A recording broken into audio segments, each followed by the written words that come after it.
Si se alcanza a escuchar, perfecto. Entonces, bien. Fíjense que, pues sí, este evento ha sido pues, un punto de encuentro con colegas de diferentes latitudes. El día de hoy, pues la verdad es que me siento muy contenta, además de toda la dinámica que hemos ido generando, porque el día de hoy la segunda conferencista que nos acompaña es una amiga ya de tiempo, una amiga académica, que hemos ido colaborando durante bastante tiempo y que después de varios años nos volvemos a encontrar. Ella es Elizabeth Vera, y la verdad es que hemos tenido pues muchos espacios para conversar, y el día de hoy el hecho de que esté acá pues me siento muy contenta y agradecida de que haya también viajado miles de kilómetros, viene de Lima, Perú. Y bueno, les comparto un poco de toda su trayectoria que ha ido construyendo. María Elizabeth Vera Peña es profesora de tiempo completo de la sección de Lingüística y Literatura del Departamento de Humanidades de la Pontificia Universidad Católica del Perú, profesora de la maestría en Diplomacia y Relaciones Exteriores de Academia Diplomática del Perú, Javier Pérez. Es docente de la diplomatura de especialización en enseñanza del idioma del español a hablantes de otras lenguas. Es miembro del Comité Académico del Centro de Mediación, Evaluación y Certificación del Área de Lectura y Redacción de la Pontificia Universidad Católica del Perú. Es profesora y coordinadora de varios cursos de escritura académica.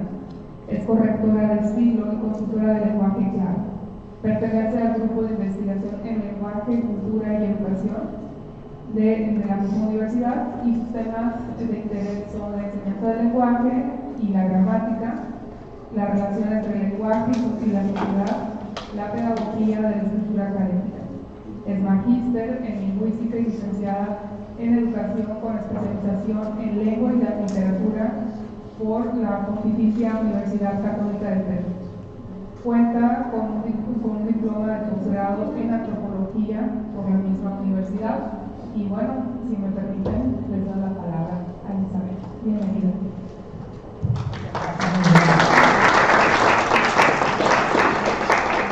Muchas gracias por la invitación. Para mí es un honor estar hoy día aquí. Recuerdo cuando nos conocimos ya hace unos años en Chetumal, en un lindo sitio, y hemos mantenido comunicación durante todos estos años. Y bueno, hoy día he querido hacer una presentación en la que voy a compartir mi experiencia de cursos de escritura académica.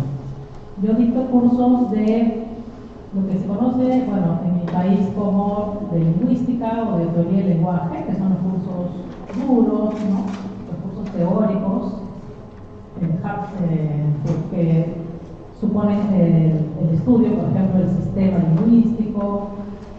Y también dicto los cursos que se conocen como escritura académica. Lo que he venido a compartir hoy día es la experiencia de un curso que me costó mucho, porque era un curso de escritura académica para ingenieros.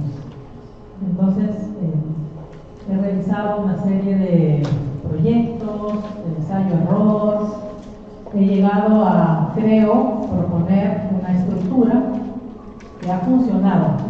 Y eso es lo que me gustaría compartir con ustedes, ¿no? Porque les decía que es un reto para mí, un desafío, porque decirle a un ingeniero que va a llevar un curso de escritura, de primera impresión lo que dicen es ¿para qué? Yo no necesito, yo no voy a escribir, yo no voy a redactar. Entonces me costó mucho ese trabajo. Era un curso de la finalización de la carrera. ¿Y por qué surge? Porque los alumnos tenían que llevar necesariamente tesis 1 y tesis 2, tenían que hacer un documento. Y los profesores de tesis 1 y tesis 2 decían que los alumnos no habían llegado a ese nivel, que ya era casi de egreso, con el nivel de competencias de investigación y competencias ortográficas, gramaticales suficientes. Y entonces se creó este curso que se le llamó inicialmente tesis 0. Pero un curso de escritura académica. Entonces he titulado mi conferencia de literacia académica y discurso digital. ¿Por qué? Porque este curso ya se creó hace unos años, pero la emergencia de este fenómeno de la inteligencia artificial, todo lo que es base de datos digitales, etcétera, ha supuesto que ya la forma en que uno busca la información, procesa la información, guarda la información, sea diferente. Y por lo tanto, también las dinámicas de la lectura y la escritura.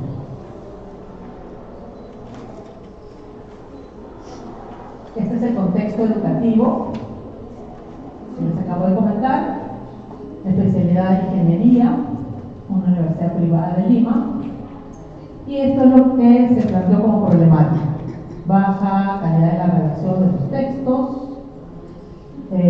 Y también otro elemento importante que me comentaron a manera de un diagnóstico era la insuficiente experiencia en lo que era comunicación oral.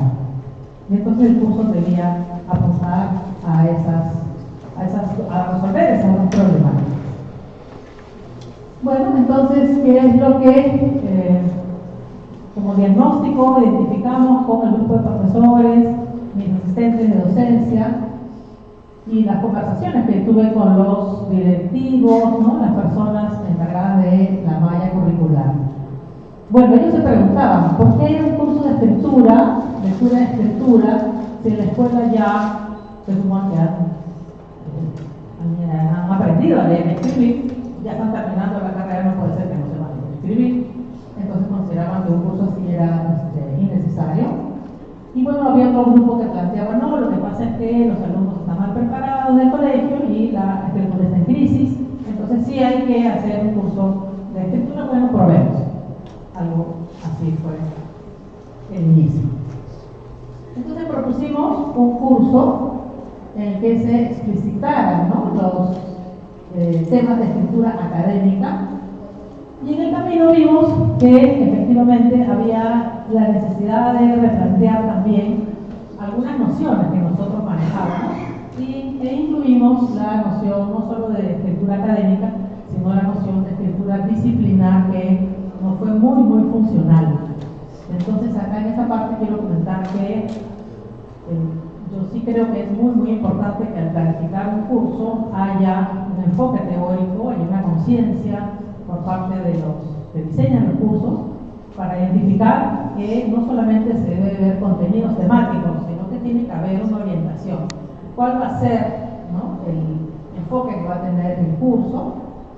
Y entonces, por ejemplo, estas nociones que voy a presentar a continuación nos parecieron las más importantes para poder darle al curso un corazón, que haya un sello, ¿no?, y que sepamos qué es lo que estamos haciendo, ¿no?, que haya como enfoque, como marco, elementos que la lingüística, que todos los estudios sobre literacidad ya han trabajado, han desarrollado. Y entonces, finalmente el curso se curricularizó, se incluyó dentro de la malla, después de como 2 años de discusiones. Y entonces, ¿por dónde es que comenzamos?, ¿no? Les voy a contar un poco la historia. Revisando bibliografía vimos que había una perspectiva, Federico Navarro, que planteaba que si los alumnos presentan problemas en los temas de escritura, puede ser para la tesis, los ensayos, etc., es porque no están familiarizados con los mecanismos retóricos ni con las características sociodiscursivas asociadas a los géneros discursivos. Entonces, ¿qué pasaba? Que los alumnos debían redactar una tesis, pero ellos nunca habían leído una tesis, nunca ningún curso había enviado a escribir una tesis, un marco teórico menos, ¿no es cierto? La búsqueda bibliográfica había sido mínima para algunos temas, porque es una carrera de ingeniería, entonces lo que hacen es hacen proyectos, ¿no? Lo que hacen es programar también, pero no habían hecho un marco teórico, no habían hecho una revisión sistemática, no habían leído nunca una tesis. Entonces vimos que efectivamente lo que ocurría es que se les estaba, lo que John Swain llama el género público, se les estaba pidiendo hacer algo que ellos no sabían cómo hacer, ¿no? Entonces, ahí vimos que debíamos entonces pensar, justo acá está Paola Carlino, hacer alfabetización académica, ¿no? O sea, ¿qué hacer nosotros como maestros para lograr que los alumnos se incorporen a la literacia académica que se necesitaba para los alumnos de ingeniería y de una especialidad, que es ingeniería electrónica? Entonces pensamos que debía plantearse la didáctica de la escritura académica o la alfabetización académica, que ya es un tema que ya tiene varios años, ¿no?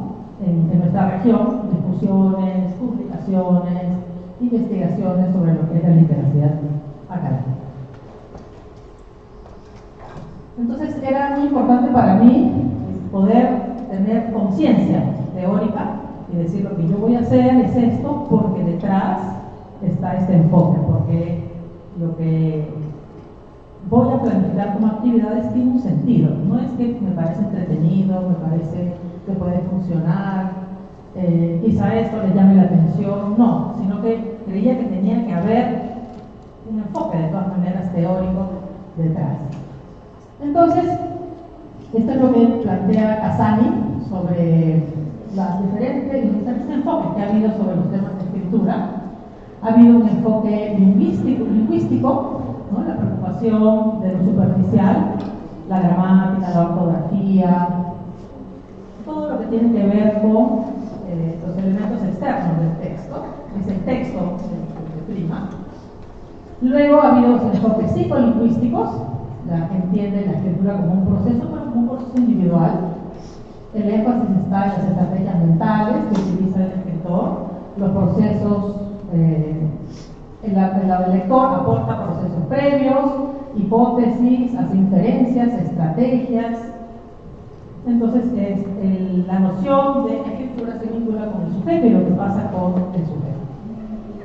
Y el enfoque sociocultural, que más bien plantea la escritura como una práctica social, ¿no? Este tipo de enfoque, al parecer, es el que por lo menos en nuestra región, es el que ha tenido mayor impacto. En mi país, normalmente, ¿no? Las personas que trabajamos en el sistema de escritura concebimos el texto, ¿no? y la escritura como una práctica social, no es una actividad mecánica, no es solo una habilidad, es en realidad una práctica situada con contexto social, propósitos, interlocutores, normas que hay que cumplir. También hay que considerar aspectos ideológicos, los géneros discursivos, las mediaciones institucionales, el poder, la tecnología, ¿no? Entonces, nos parecía que definitivamente este tercer enfoque es el que nos convenía, pero no significa que los otros dos se tienen que dejar de lado, no es, ¿no? Que o soy del enfoque 1, del 2 o del 3. En realidad el tercero puede incluir los dos primeros, porque el texto también es información, está escrito siguiendo pautas, ¿no? Ortográficas, gramaticales, y cuando uno escribe también hace procesos vivenciales, está escribiendo y sigue un proceso. Entonces el enfoque sociocultural puede incluir también obviamente a los otros, pero sí nos considerábamos que había que plantear el curso considerando que los alumnos debían reconocer que las tesis de ingeniería no son iguales a las tesis de psicología o de historia, ¿no? O de derecho. Y eso nos parece muy obvio, pero para un ingeniero no es tan obvio, ¿no? Ellos creen que todos los textos son iguales. Entonces estos textos tienen, por ejemplo, muchas tablas, muchas imágenes, se escriben impersonal, es imposible que, por ejemplo, se escriba en primera persona, ¿no? Y existe entonces la generalización de que el texto que está escrito en primera persona, o si estamos escribiendo todo de corrido y ninguna imagen, entonces es un texto inadecuado, ¿no? O subjetivo, ¿no? Es información cuantitativa, por ejemplo, para poder decir que es un texto científico o un texto completo. Entonces, una idea muy importante en el planteamiento teórico del curso, en el enfoque, era que los alumnos se dieran cuenta de eso, de que lo que ellos escriben y leen es un tipo de género y que hay otros géneros más, con otras características, son distintos, pero no hay ninguno que sea mejor o peor que el otro, ¿no? Y bueno, también nos parece interesante en esta definición el tema de los aspectos ideológicos, el tema del poder, ¿no? Por ejemplo, ¿por qué tenemos que citar en APA? Ellos, por ejemplo, citan en un formato que se llama IEEE, que es diferente, con corchetes. No se sigue la bibliografía en orden alfabético, sino por ocurrencia. Entonces había que determinar, ¿no?, qué aspectos tienen que ver con la decisión de si se adopta un sistema u otro. Y así otros elementos importantes que consideramos eran mucho más ricos en este tercer enfoque. Y luego seguimos leyendo, y nos parecía que debíamos documentarnos antes de pasar al sílabo y al contenido temático.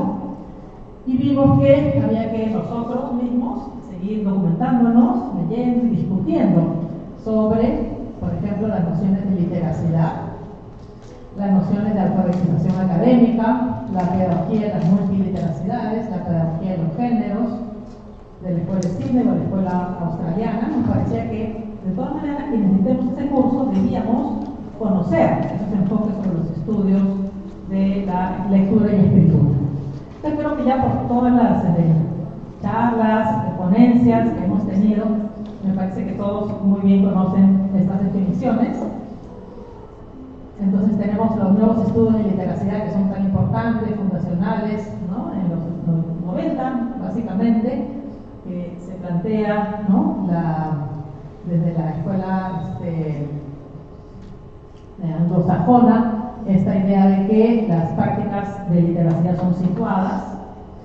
La alfabetización académica, que para mí fue en realidad un concepto que me hizo entender y salir más allá del texto, y no solo de construir el texto, sino además entender cuál era mi rol, porque hasta hace unos años no existía esto, algo así como la enseñanza de la escritura académica, ¿no? Era, bueno, tú enseñas metodología, tú enseñas a escribir, tú enseñas que redacte, y nada más. Había modelos, ejemplos, ejercicio de ortografía y nada más, ¿no? Entonces, entender que estamos frente a un proceso, ¿no?, de poder entender cuáles son esas prácticas, y que uno como maestro debe formar para que los alumnos puedan escribir, deben enseñar a leer, a escribir para apropiarse del conocimiento, ¿no?, de las formas retóricas estructurales, pero también del conocimiento.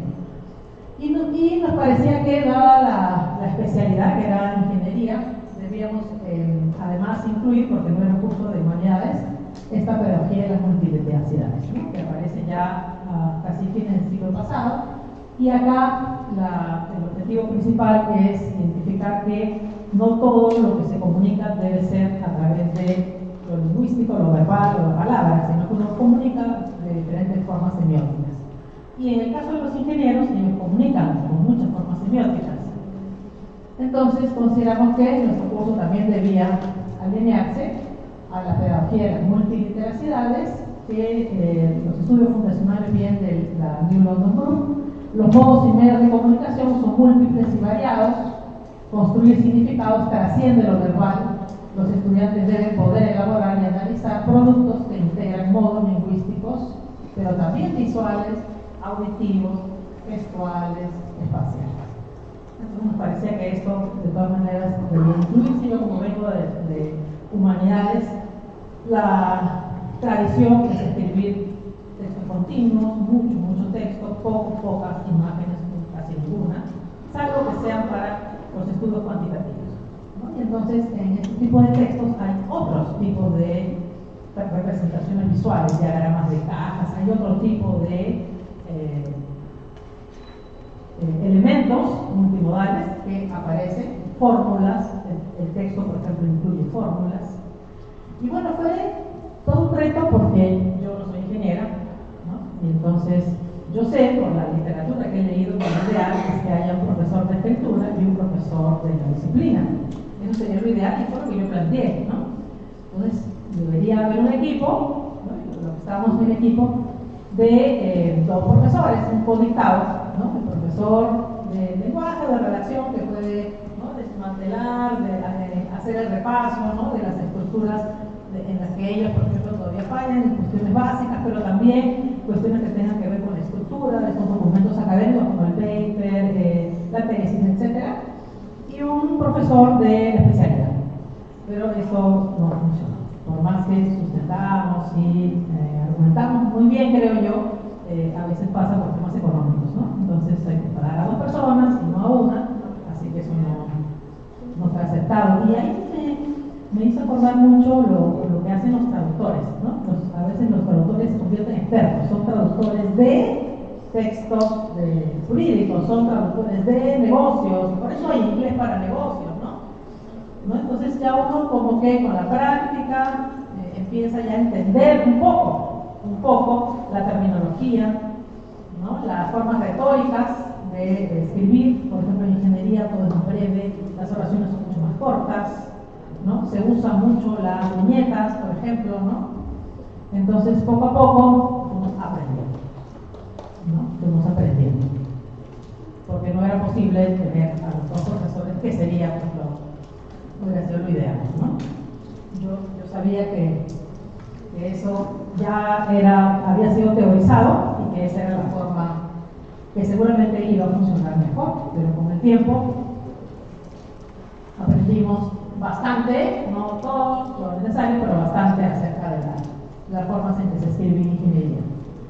Luego, entonces, la pedagogía de los géneros, aplicamos estas 3 etapas que se propone en la Escuela de Sydney. También estuvimos viendo que la noción de literacidad disciplinar era algo que debíamos transmitir a los alumnos. Los alumnos ya habían llevado un curso de escritura en el primer año, pero había que ellos, nosotros ya lo entendíamos, pero ellos tenían que entender que cuando uno escribe una carta, escribe una nota, escribe una tesis. Hay diferentes, escribir es un verbo transitivo, uno escribe algo, ¿no? Y entonces lo que ellos habían llevado en su curso inicial era un curso puede ser literacidad académica, pero lo que debía que hacer ya en este último curso era literacidad disciplinar, con particularidades, rutinas especializadas, sofisticadas, vocabulario, características muy, muy particulares.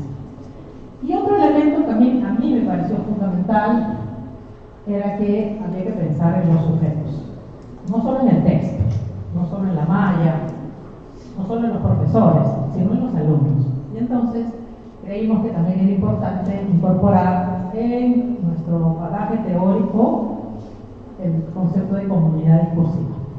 Entonces, ¿qué pasa cuando los alumnos se apropian de esas características y escriben estos textos con esas formas retóricas de un ingeniero?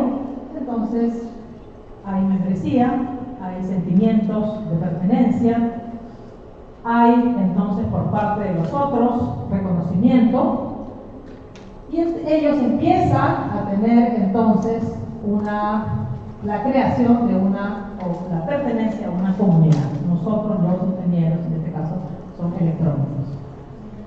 Y esto entonces tiene que ver con nuestros alumnos, ¿no? Que es lo que en ellos, acá cuando decíamos literacidad disciplinar, que ellos entiendan que en su disciplina se escribe de una determinada manera. ¿Y por qué no citamos en APA? No, en APA no, acá ustedes van a citar en IEEE, que es el sistema que utilizan los eléctricos y electrónicos de todo el mundo. Y con esto habíamos entonces considerado que había que, además de pensar en el texto, pensar en lo que significaba para los alumnos escribir de esta manera, ser miembro de una comunidad. Y entonces hay una terminología, frases, estructura del texto, dice Casani y Morales, que son particulares de la comunidad. Pero es muy bonita esta noción de comunidad porque supone que hay un grupo de personas, ¿no? que son parte de y comparten determinadas características al leer y al escribir. Y eso entonces era muy importante para nosotros que hacíamos la alfabetización. Para ellos, que eran los que adquirían la literacidad, era muy importante esta noción de literacidad disciplinar. Van a escribir disciplinarmente. Bueno, también añadimos lo que era literacidad crítica, el tema de relación entre lenguaje y poder. Me gusta mucho esta autora, que es Hilary James. Tiene muchos textos sobre lo que es literacidad disciplinar. literacia crítica. Y bueno, ella habla de la paradoja del acceso, ¿no? Hay que enseñar los géneros dominantes. Hay que enseñar si es APA, pero eso es un imperialismo del sistema excitado, ¿por qué APA? ¿No? Dicen algunos, ¿no? Y entonces ella, por ejemplo, dice, para otro ejemplo, hay que enseñar la forma dominante porque si no viven en la exclusión o viven en el gueto. Pero tienen que apropiarse, identificar que es darles el acceso a lenguas, incluso dice, al inglés, por ejemplo, darles el acceso a la forma dominante de escritura, como el ensayo, el artículo, darle forma al acceso a esos sistemas de citación y a las formas retóricas de despersonalización, dominalización, enfatizadores, desenfatizadores en el lenguaje, identificar eso. Y entonces, una vez que se entiende y si uno reconoce eso, debe identificar que son conocimientos que se han impuesto, ¿no? Y discutir críticamente, ¿no? Cómo así ese sistema es el que se ha impuesto, esa forma en la que se ha impuesto, pero no puedo dejarles sin el acceso, ¿no? Porque sería apartarlos de lo que ellos necesitan en sus evaluaciones, necesitan para su graduación. Entonces no podemos mantenerlos al margen de esas necesidades retóricas, pero no acríticamente, sino críticamente. Eso también nos parecía interesante, ¿no? Cómo desarrollar la conciencia crítica a partir del lenguaje. Este proyecto o por ejemplo, dispositivo probablemente reducirá las emisiones es distinto a este dispositivo, reduce. Entonces puede reducir, reduce, y tiene que entender que en un caso está enfatizado y en el otro caso está atenuado, ¿no es cierto? Y entonces esas son características propias de lo que sería el análisis también para lingüístico. Y luego está lo de la literacia digital, que debía incluirse porque estamos frente a una nueva época donde se escribe en tabletas, en computadoras, se escribe en las redes sociales y todo mediado por pantalla. Así que nos parecía que era muy importante también incluir lo de la literacia crítica, ¿no? Todo lo que está mediado por computadora. Bueno, y entonces el curso tiene, es lo que quería mostrarles. El curso incluyó una reseña de tesis, de eso no voy a hablar, incluyó un artículo, incluyó un póster, eso es lo que voy a presentar, el artículo, el póster, exposiciones académicas y un video de divulgación que lo hemos hecho recién este semestre, que nos ha funcionado excelente. Y estos han sido los recursos que hemos utilizado, por eso la ponencia se llamaba literacia digital, y que acá, les confieso, he tenido que zambullirme en todo curso, taller que ha existido, y todavía me cuesta porque esto cambia muy rápido y alguien lo dijo ayer, parece que los profesores de escritura necesitamos también saber de programación, saber de estas habilidades digitales. No podemos enseñar lectura y escritura si no sabemos eso. No podemos. Entonces, hemos incluido bases de datos, ¿no? que aprendan a hacer, casi todas las universidades tienen la suscripción a bases de datos, donde hay información científica, validada, y ahí también vemos lo crítico, porque los alumnos entran y luego aparece solo el abstract, dice $45, $15, porque cuesta, ¿no? Si uno entra no logueado por la universidad, llega al abstract y llega hasta una parte, pero no puede leer el artículo entero. Entonces ahí está también esta conciencia crítica de dónde está ahora alojado el conocimiento y quién puede disponer de ese conocimiento. No, tienes que entrar con tu cuenta en la biblioteca. Entonces ahí, ya, pero no es solo automáticamente entra por tu cuenta en la biblioteca. ¿Quiénes son los dueños de las editoriales? ¿Cuáles son las empresas que proveen esos servicios? Eso también es importante que se conozca, ¿no? ¿Y qué pasa si es que ya termino la universidad, ya no voy a poder leer nada de eso? Bueno, ¿quién tiene el control de la información? ¿Quién tiene el poder del acceso? Y ahí también lo crítico, profesora, pero todo está en inglés. Sí, en ingeniería y en casi todo está en inglés. Y eso también hay que cuestionarlo y en sí, pues está en inglés, ¿no? Y Hilary James decía acceso, o sea, hay que proveerles de las lenguas los recursos dominantes, pero con conciencia crítica, ¿no? ¿Sí? ¿Y por qué pasa eso? ¿Y por qué ha ocurrido eso? Bueno, y los ingenieros dicen ahora muchos escritos en chino, con autores chinos. Y los autores, en los artículos hay 5, 10, 15, 20 autores, ¿no? Entonces ahí empiezan a entender que en ese género, ¿no?, de los artículos científicos de los ingenieros pueden participar varias personas, porque es un proyecto grande, o de varias personas del mundo, y a veces hay 20 autores citados, ¿no? Y eso es algo muy común, muy común. Entonces hay esa conciencia, ¿no?, de qué es lo que pasa con los repositorios, el tema de los idiomas. Luego vimos lo que eran los gestores de información. Ahí también yo tuve que aprender lo de Sotero, Mendeley, que automatiza el sistema de citado. Pero también, ¿qué pasa? Que si yo utilizo Mendeley, no me sincroniza con Google Docs. No sincroniza. Y ahí también viene una reflexión interesante. ¿Por qué? Bueno, porque es una empresa, Google, y la otra es Microsoft, ¿no? Y entonces ahí también eso hay que reflexionar, ¿no? No simplemente tomar la información y procesarla, escribir un texto coherente, sino también dónde está, ¿no?, esta producción del conocimiento. Entonces, por ejemplo, Zotero sí funciona con Word o sí funciona con Google Docs, ¿no? Sí funciona. Entonces, ¿por qué pasa eso? Es interesante. Pero nosotros en el curso no hacemos que de frente usen los gestores, sino que primero les enseñamos manualmente. Una revista se cita así en ese sistema, que es el EEE. Una ponencia se cita de esa manera, un capítulo del libro es así, y ellos están así a la antigua, con su hoja, ¿no?, y hacen el registro. Incluso evaluamos así, como a la antigua, y después ya le enseñamos el recurso de automatización, ¿no?, que alivia mucho la parte mecánica, ¿no?, pero no nos saltamos el paso previo. Luego, la IA, hemos usado IA de investigación, la IA de corrección ortográfica, la IA de elaboración de videos y la IA de generativa. Pero sobre todo las primeras, para la búsqueda de información, para lo que es corrección ortográfica, que es simultánea, para hacer videos, que nos va a demorar muchísimo buscar cuál podría funcionar mejor, decidimos por Pictory. Y luego la IA generativa en realidad hemos usado solamente para esquemas o que nos den una lluvia de ideas, pero no para la IA generativa para producir textos.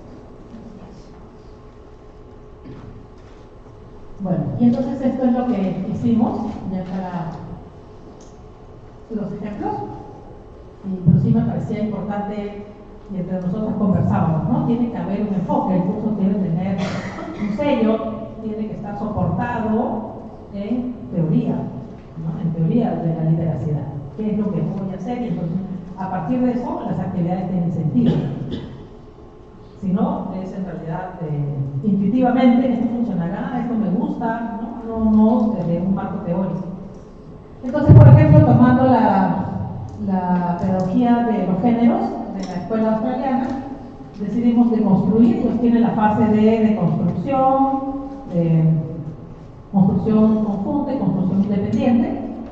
Y entonces es un ejemplo de un artículo de los ingenieros, y ahí vemos qué significa el ORCID, qué significa que un artículo es arbitrado, que es indexado, qué significa, ¿no?, lo que aparece después de los nombres, que es la filiación, y en realidad los alumnos no saben, ven el documento con un montón de marcas, pero no necesariamente identifican qué es arbitrado, indexado, Q1, Q2, ¿no? Entonces hicimos este trabajo. Este es la rueda de la escuela de Sydney, en la fase de construcción conjunta, construcción independiente, que añadieron ellos elementos previos a la construcción para reconocer que los alumnos vienen con algo y no de cero. Y luego de la construcción independiente también la reflexión sobre los géneros y la posible aplicación de este género en otros contextos. Este es el SAIS que hemos creado.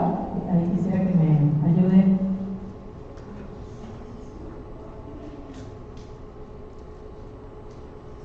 El señor de...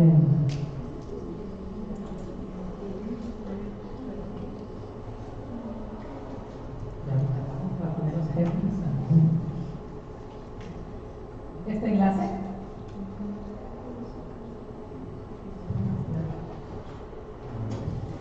Y entonces el curso, en vez de que sea un conjunto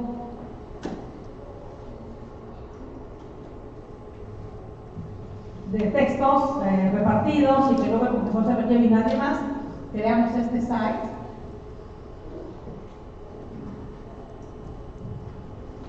¿Se puede ver?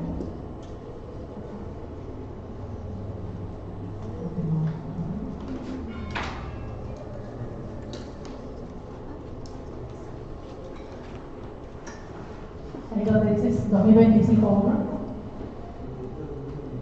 2025 1.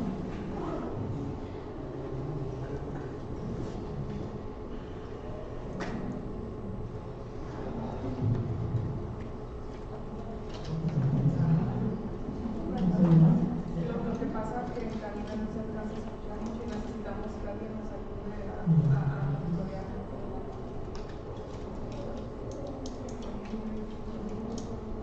Ahí está. Ya, muchas gracias. Ya, y entonces, como teníamos el enfoque este de las multiliteracidades, que es más allá de lo verbocéntrico, o más allá de la perspectiva del texto plano, y que nos entreguen un archivo, dijimos, bueno, si queremos ser coherentes con esto, entonces hicimos este Google Sites.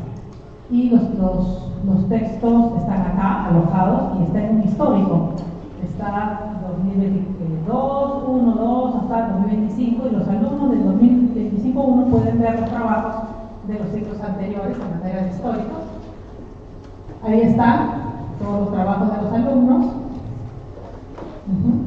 Ahí está la profesora, los jefes de práctica, los trabajos, las investigaciones.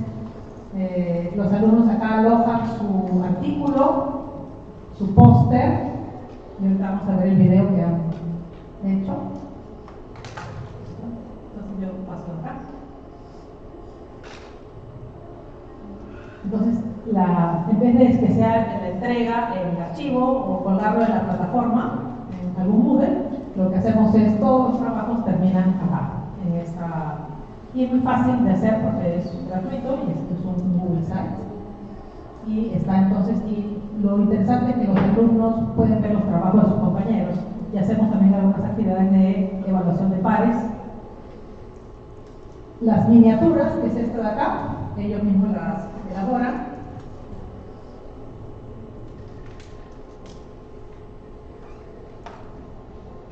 Allá vamos a ver el video. Sí, gracias. Hacen un artículo, hacen un póster y un video para estar en consonancia con las multiliteracidades.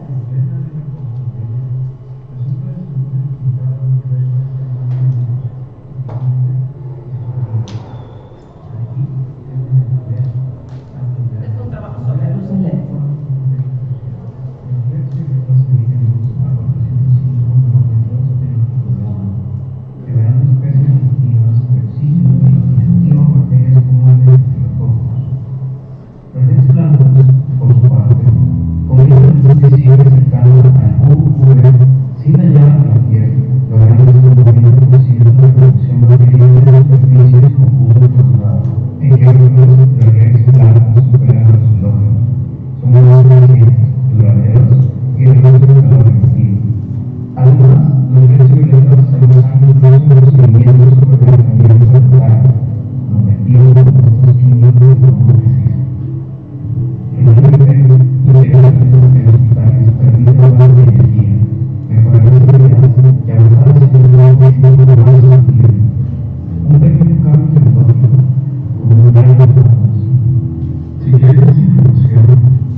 Entonces el alumno hizo la investigación con todas las herramientas digitales, hizo el artículo de unas 3.000 palabras, pero paso por paso, luego hizo un póster científico y luego hizo un video. Y esto le llamamos la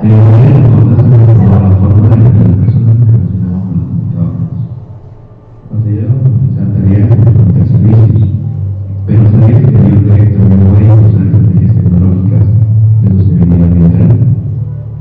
En el año 2019, un grupo de investigadores en la línea logró implementar un sistema de control inteligente de contenedores de basura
hacen de forma sintética, que sería un póster científico, y luego hacen un video.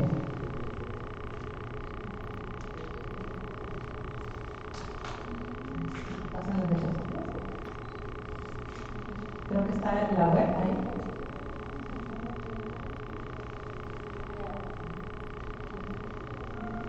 Ahí está. Para terminar. Entonces a esto le llamamos, bueno, se llama transmediación y consideramos que la transmediación es epistémica. Entonces ellos leen, luego hacen el póster, luego el video y de eso no se olvidan nunca.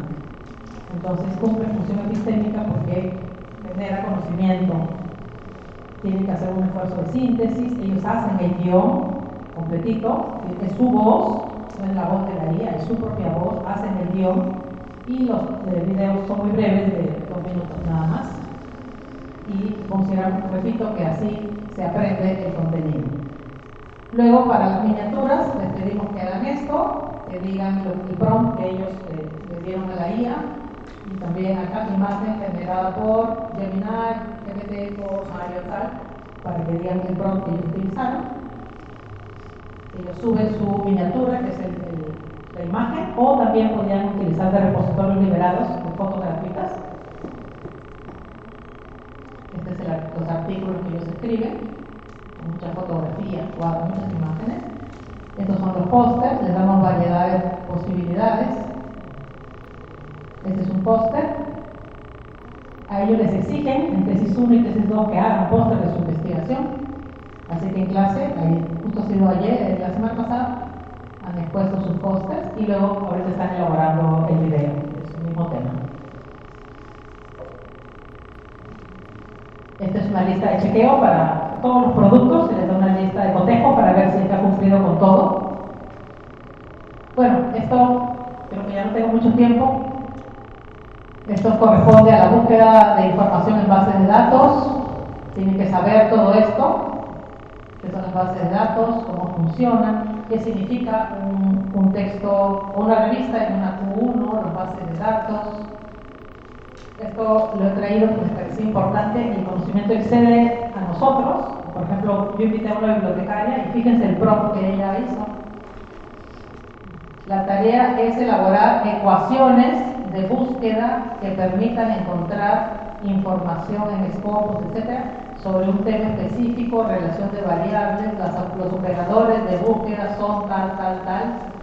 Presenta 5 alternativas de ecuaciones de búsqueda complejas que incluyan elementos en español e inglés, porque eso es una bibliotecaria. El bibliotecario sabe esos temas de cómo hacer el rastreo y les hizo el prompt de cómo deberían ser con esto de los operadores de búsqueda, las ecuaciones de búsqueda. Dice que esa es la forma en que se puede encontrar mejor la información. También esto es súper sofisticado para la búsqueda bibliográfica. Bueno, ese es el consensus. No inventa información, es una IA asistente de investigación. Lo que hace es recoger de los millones de publicaciones y ordena. Uno puede hacer preguntas y los números que están acá corresponden a las referencias. ELSI, que es otra también. Estos son los gestores bibliográficos. Acá algo que hemos estado leyendo para mejorar nuestro conocimiento sobre los videos educativos.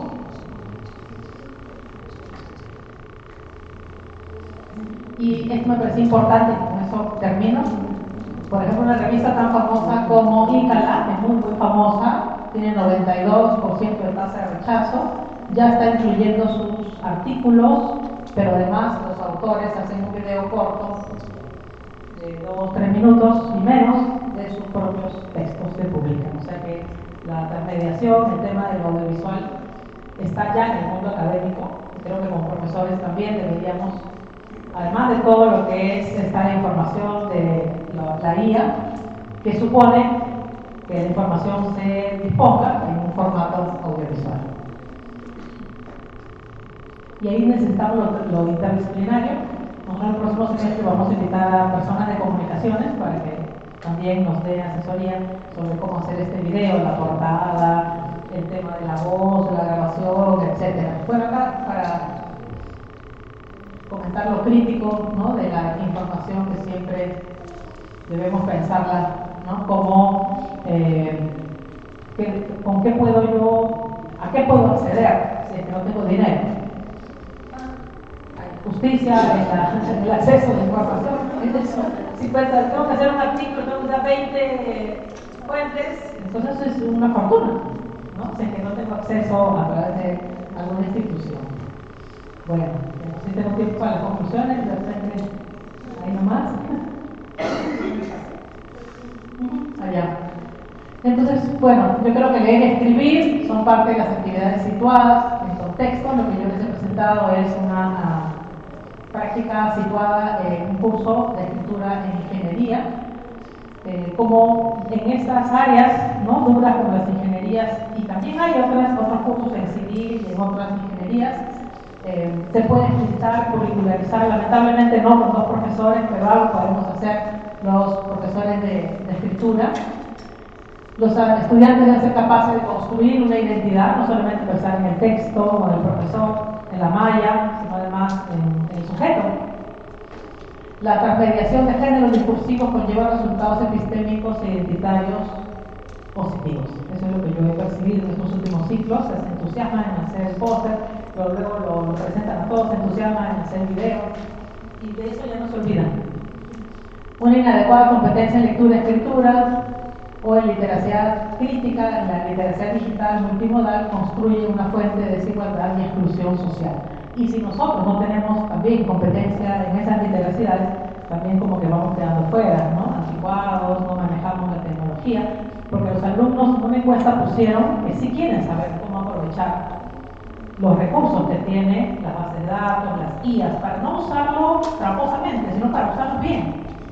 Pero uno se acerca y si están con la IA, lo tapan para que no lo juzguen, ¿no? Hay como una, no sé, en otros lugares, pero en mi país por lo menos, hay como una demonización de que si usas entonces eres un incompetente, pero hay muchas IAs, ¿no? Hay muchas, y también hay que pensar que son IAs que tienen dueño, que hay algoritmos que sesgan la información, y que si hay un dueño que compra y si hay otro que tiene otro interés puede dirigir, ¿no? Y también lo que se nota es que ellos quieren que nos quedemos. Siempre uno hace una consulta y no quieres que, no te gustaría que, ¿no? Y eso también hay que reflexionar con los alumnos, ¿no? Porque no acaba, nunca acaba, nunca.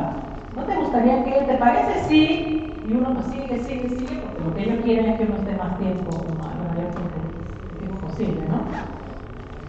Bueno, creo que tanto para profesor como para alumnos, la emergencia y las guías de los diversos géneros digitales deben ser un objeto de reflexión y aprendizaje para todos los docentes, pero especialmente para aquellos que enseñamos lectura y escritura, ¿no? Entonces nos toca aprender mucho. Bueno, eso es todo. Quería contar. Muchas gracias.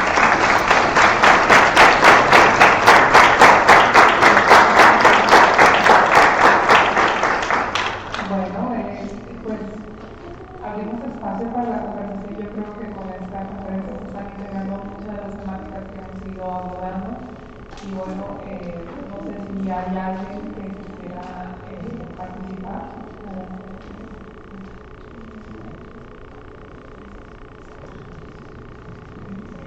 Muchas gracias. Me siento muy contento porque soy como un frijolito en el arroz, porque soy un físico en este evento que trabaja justamente este tema. Y bueno, y sí, lo primero es que veo la necesidad de esto, trabajarlo y socializarlo con mis colegas ingenieros, físicos y matemáticos, porque no está presente en nuestra identidad, ¿no?, como profesionistas. Eso sería lo primero. Entonces me gusta mucho que esté aquí este tema. Y tengo 2 preguntas. La primera tiene que ver con qué dificultades encontraron con los estudiantes al trabajar estos temas. Y mi segunda pregunta es cómo son los currículums o programas de estudio de los ingenieros, y en particular si incluyen cosas de escritura lectura o de géneros específicos que trabajan, ¿no? Entonces, esa sería como mi experiencia. Muchas gracias. Bueno, en cuanto a la primera pregunta, la primera clase, cuando saben que tienen que escribir, entonces ponen así como cargas de nosotros que somos ingenieros, ¿cuándo vamos a escribir?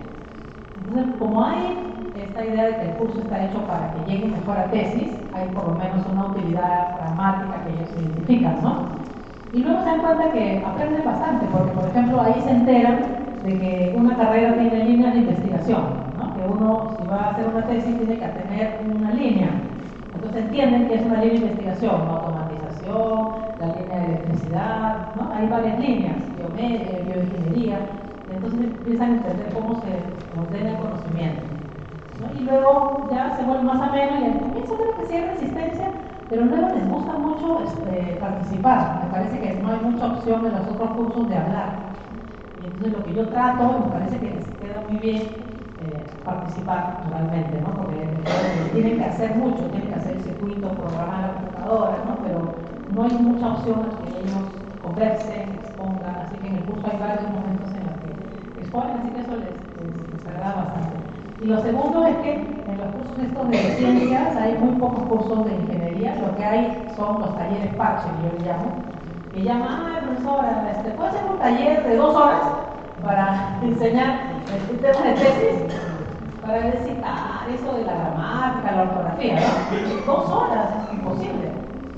Y así en varias facultades, estos talleres parche, que no están curricularizados, la universidad es bien grande, así que hay algunas facultades que sí le dan el peso necesario, pero hay otras en las que en los cursos de tesis le incluyen 1 o 2 sesiones sobre citado, sobre algunos aspectos formales de qué es un estado del arte, cómo se construye, cómo se redactan los objetivos, por ejemplo, o la parte metodológica, cómo se citan las figuras o fórmulas, ¿no? Pero no está muy extendido. En los cursos de letras sí, pero en los de ciencias e ingeniería no.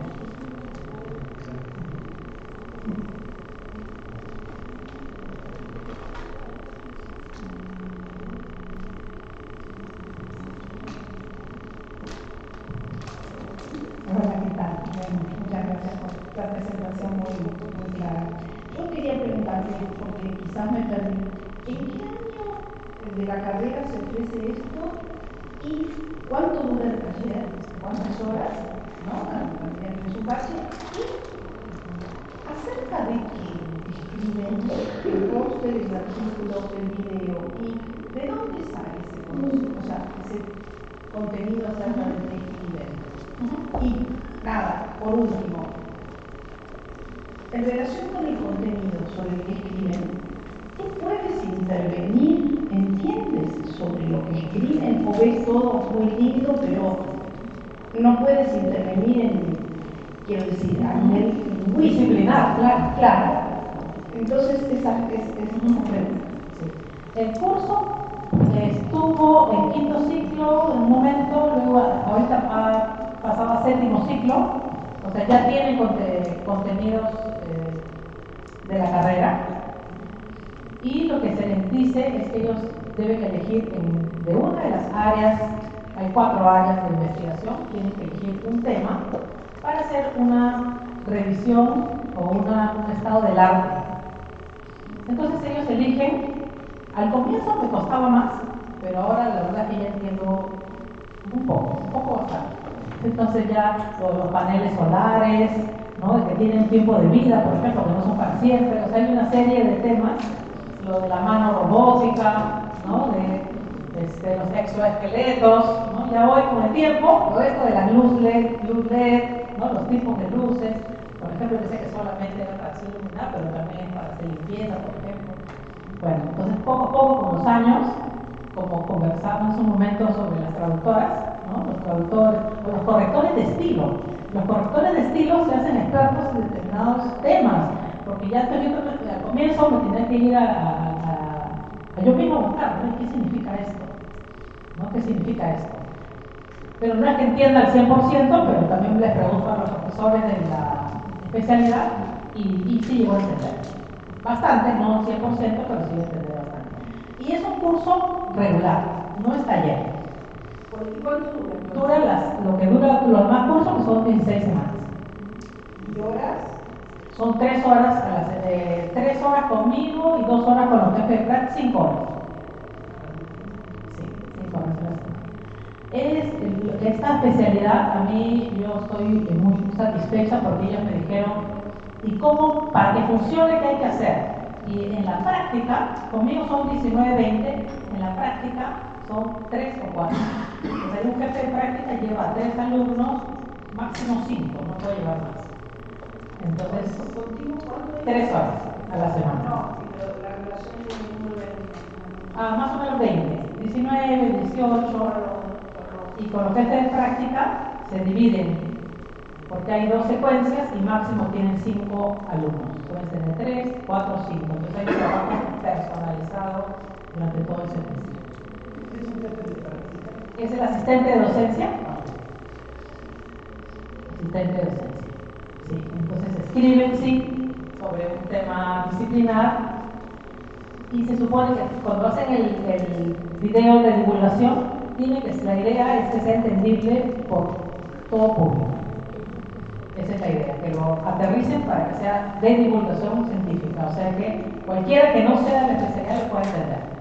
Y ahora lo último que hemos conversado con el director de carrera es que los videos los vamos a transmitir por Instagram, porque ellos tienen una cuenta de Instagram muy activa, pero académica, no es una cuenta de Instagram de entretenimiento, o sea, es activa, académica. Por ahí también salen, ¿no?, algunos posteos en que también se está riendo, ¿no?, o haciendo algún tipo de información más relajada, pero en general es tal alumno se fue de beca, o tal alumno hizo un viaje, o por si acaso en la matrícula, pronto, no te olvides de que ya tienes que dar las encuestas, ¿no? Es una página es una red muy activa, pero académica. Entonces, lo último es que estos videos, los mejores, no todos, los mejores videos se van a transmitir y se va a decir, estos han sido los mejores videos del curso y considero que con eso se va a premiar el esfuerzo. Va a haber construcción identitaria también, ¿no?, de los propios alumnos, y ya hay una figura de algunos alumnos que los identifican como los mejores, ¿no? Vamos por una última intervención para no tomar mucho tiempo de la hora y poder hablar tranquilamente. Bueno, yo quisiera hacer, más que nada un consejo, para que aquí tenemos presentes estudiantes en distintos momentos de su carrera. Entonces, sí me gustaría que ustedes dejaran un consejo para el momento de la escritura. A mí no me gusta escribir, a mí no me gusta leer, pero tengo que hacerlo porque estoy en una carrera. ¿Qué le aconsejaría usted a un estudiante de primero, tercero, de cuarto, de quinto semestre, que ya estamos pues también al finalizar la carrera? ¿Qué me recomienda usted para poder empezar a escribir? Justo ayer estaba conversando con alguien. Yo creo que hay que eliminar esta idea de que todo tiene que ser divertido, entretenido, juego, y por los alumnos, y que ellos deben ser felices siempre. No, hay temas que son duros y uno tiene que amanecerse y leerlos 1000 veces, ¿no? O sea, no, esa idea de las redes, no todo es chistoso. Yo estaba analizando, por ejemplo, para otro curso que se llama Lenguaje y Sociedad, lo que Perkins le llama la personalización sintética y la conversacionalización, no sé si conocen los términos en las redes. Y entonces, RENIEC, que es la instancia que ve el tema de los documentos oficiales. Antes uno veía los videos, eran súper sobrios, ¿no? Tienes que sacar duplicado, para duplicado de la licencia de conducir tienes que hacer esto. Ahora sale, ¡hola! Aquí, ¡pum! Sale una burbuja, mucho ruido, como si fuera todo un chiste, ¿no? Entonces ahí es como que esto que le llaman el top-down, ¿no?, y el bottom-up, ¿no?, de que como toda la literacia vernacular de las redes, de lo que es lo familiar, lo coloquial, ¿no?, ha pasado arriba, y ahora hasta las universidades, las instancias del Estado, todo lo comunican así,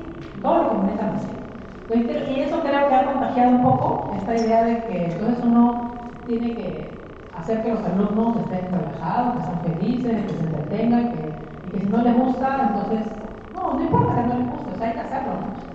La memoria yo creo que debe seguir, que si es un curso pesado, hay que igual hacerlo, porque es el deber, es parte de la formación, es parte de, ¿no?, la currícula, y por algo se ha puesto el curso que será de interés, ¿no?, más entretenido, y hay otros que son más pesados, pero hay que hacerlo.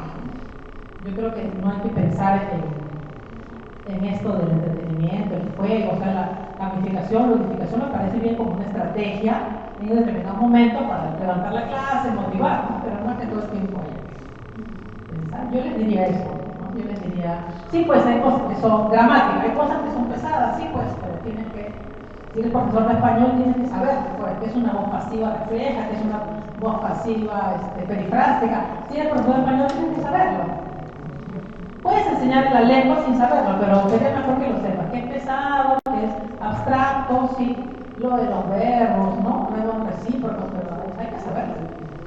Y pues tienes que estudiar, tienes que amanecerte, tienes que leer, chocarte, ¿no? Yo creo eso. Creo que esta idea de que, ¿cómo le llaman? Jóvenes padres, ¿cómo se dice el refrán? Que es jóvenes de algodón, ¿no? ¿Cómo es? Jóvenes de cristal y padres de algodón, ¿no? No seamos maestros de algodón tampoco, ¿no? Pero que todo les afecta. Entonces, no, muchas páginas, no, qué aburrido. No, hay que hacerlo. Si es la monografía con 20 fuentes, pues hay que hacerlo, que se maneja, se estudie. Además, cuando hay esfuerzo, después hay satisfacción. Pues yo creo que nada más para tener tiempo de comida un poco más tranquilo que ayer, vamos a pausar acá, pero creemos que la conversación continúa y esta conferencia pues viene a invitar, y que me da mucho gusto que se hayan incorporado estudiantes de matemáticas a esta última conferencia, porque a pesar de que tenemos normalistas del área de matemáticas presentes, gracias por estar aquí, gracias maestra Silvia por habernos acompañado.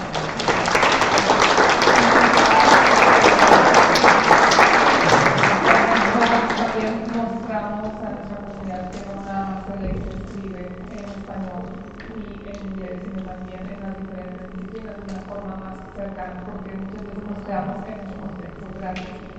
Y el tema, pues, de seguir conversando, ahorita vimos una última mano levantada, pero sí te invito, querida colega, ahorita a conversar de forma más cercana y seguramente vamos a tener más tiempo de hacerlo de forma más tranquila. Y pues nada, muchas gracias. Gracias por viajar hasta acá.